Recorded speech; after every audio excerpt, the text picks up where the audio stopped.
4chan is a very messed up place, as you guys know, so it's natural to find weird stuff on there. But the post I'm going to be discussing is some next level weird shit. So this dude had a bunch of My Little Pony figurines, which are basically toys from the little kids show My Little Pony. And what he used to do with these figurines is pretty fucked up. So he would take the figurines and he would put them in a mason jar. Then he would jerk off on them. He would do this regularly and he would let the cum fill up to the top of the jar while the figurine is still being inside the jar. That's fucking nasty. Why are people always doing some weird shit? Anyway, so this dude jerks off into mason jars with My Little Pony figurines in them. And he does this pretty regularly and he updates his 4chan. Like he posts the stuff he does on 4chan with regular updates, as if it's some sort of side hobby of his. Alright, so we're talking about a guy who puts My Little Pony figurines into mason jars, jerks off into them until they are completely covered in his jizz.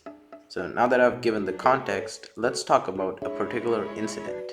He used to hide these jars, his collections, and he used to hide them. So one time what happened was he had placed one of his concoctions, a jar filled with his jizz with a My Little Pony toy inside, onto a radiator. And he forgot about it and he left it there the entire night. And the radiator's heat boiled the cum inside. So this is what the situation looks like. There's a My Little Pony toy inside of a jar that's filled with cum and it's boiling on top of a radiator the entire night. That is so horrifying and disgusting to think about. The next day when he wakes up, he's like, oh my god, it smells like shit in my room.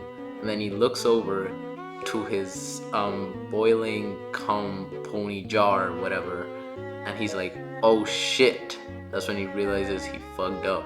Since it had been boiling for so long, his jizz had caramelized, which is a sentence I did not want to say. The sugars and enzymes inside his juice, they caramelized. Oh god, that's so disgusting to think about. So yeah, his room ended up smelling like burnt caramelized jizz, which I don't even want to imagine what the smell would be like. And he ended up burying the jar, which is a completely normal thing to do. Nothing about this story is normal. Nothing about 4chan is normal. I might quit making these types of videos. That was fucked up. Anyway, subscribe for more. See you guys in the next one.